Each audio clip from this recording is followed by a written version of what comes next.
Hola, comunidad 100% fiscal. Mi nombre es Arturo Cruz. Hoy hablaremos de reformas fiscales 2021, mecanismos para perfeccionar los procedimientos de auditoría fiscal,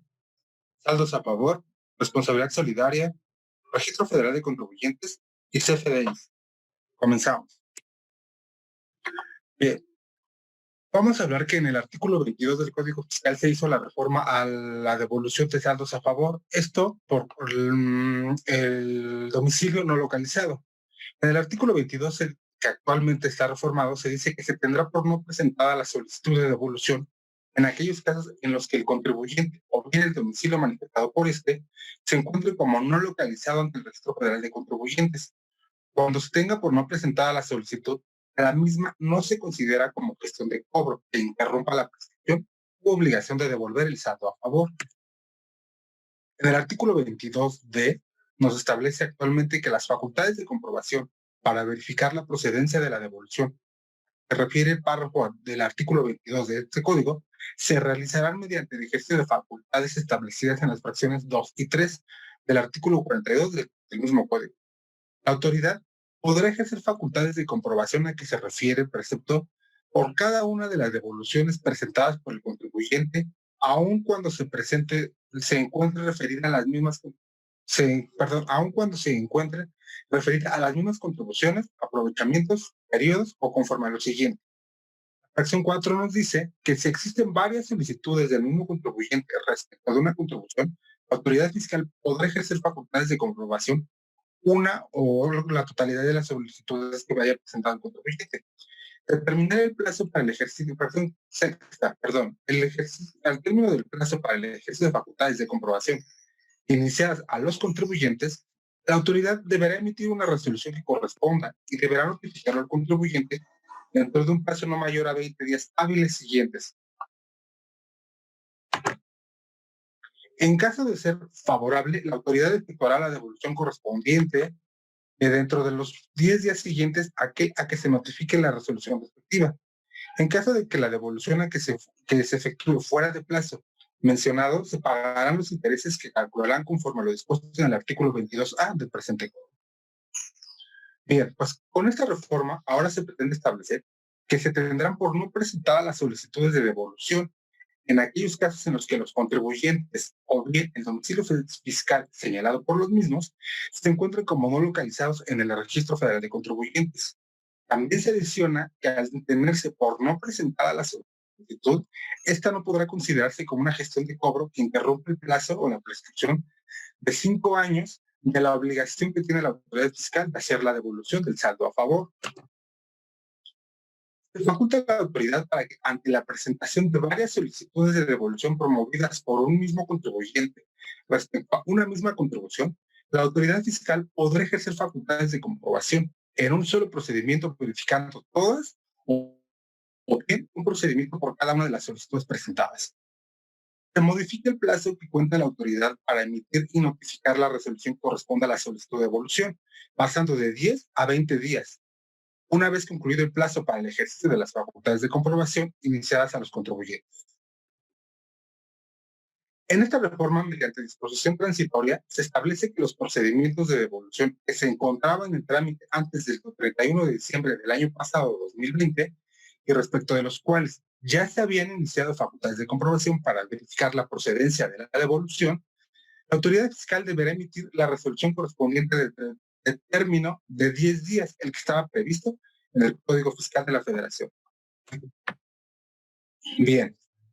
en la exposición de motivos de esta reforma se señaló que cuando se tenga por no presentar las solicitudes de devolución, no representa una negativa para el contribuyente de poder acceder a la devolución de las cantidades que tenga a su favor, puesto que únicamente deberá regular su situación ante el Registro Federal de Contribuyentes, mediante la presentación de un aviso correspondiente, a efecto de que la autoridad fiscal pudiera verificar la información proporcionada y, en su caso, analizar y determinar procede o no la devolución del saldo a favor. Bien, en la reforma al artículo 26 del Código Fiscal vamos a ver la figura de responsabilidad solidaria. Actualmente ya la reforma del artículo 26 establece en su fracción 12, dice, las sociedades escindidas por las contribuciones causadas en relación con la transmisión de activos, pasivos, capital transmitidos por la escindente, así como por las contribuciones causadas esta última con anterioridad a la escisión, sin que la responsabilidad exceda el valor del capital de cada una de ellas al momento de la escisión. El límite de la responsabilidad no será aplicable cuando, como consecuencia de la transmisión de la totalidad o parte de los activos, pasivos y capital, surja en capital contable de la sociedad escindente, escindida o escindidas, un concepto o partida, cualquiera que sea el nombre que se le denomine, cuyo importe no se encontraba registrado o reconocido en cualquiera de las cuentas del capital contable del estado de posición financiera preparado, presentado y aprobado en la Asamblea General de Socios o Accionistas, que acordó la escisión de la sociedad que se trata. Reforma a la fracción 19 establece que las empresas residentes en México o los residentes en el extranjero que tengan un establecimiento permanente en el país, que realicen operaciones con partes relacionadas a residentes en el extranjero, respecto de los cuales exista control efectivo o que sean controladas efectivamente por partes relacionadas residentes en el extranjero, en términos de lo que dispone el artículo 76 de la Ley del Impuesto sobre la Renta, cuando los residentes en el extranjero constituyan en virtud de dichas operaciones un establecimiento permanente en México en términos de las disposiciones fiscales,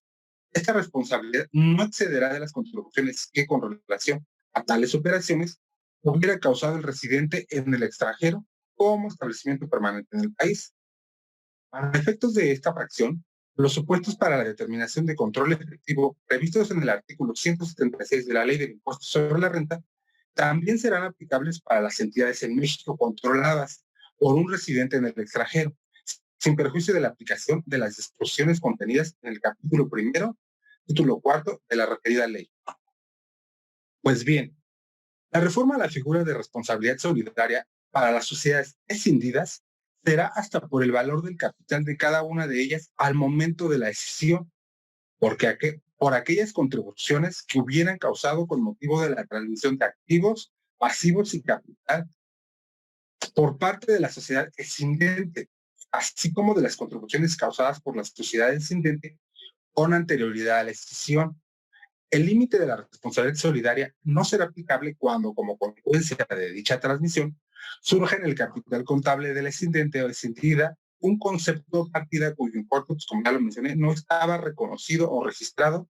en cualquiera de las cuentas del capital contable del estado de posición financiera que se haya preparado, aprobado en la Asamblea de Socios, donde se acordó la escisión de la sociedad, por lo que adicionó la fracción 19 al artículo 26 del Código Fiscal con respecto a que la responsabilidad solidaria con un supuesto para las personas morales residentes o residentes en el extranjero que tengan un establecimiento permanente en el país que realicen operaciones con partes relacionadas residentes en el extranjero, respecto de las cuales exista control efectivo y sean controladas por partes relacionadas residentes en el extranjero. Cuando los residentes en el extranjero constituyen un establecimiento permanente en México por virtud de dichas operaciones. Por lo que entonces, para tales efectos, se especifica que esta responsabilidad solidaria no excederá de las contribuciones que, con relación a tales operaciones, hubiera causado el residente en el extranjero como establecimiento permanente en el país.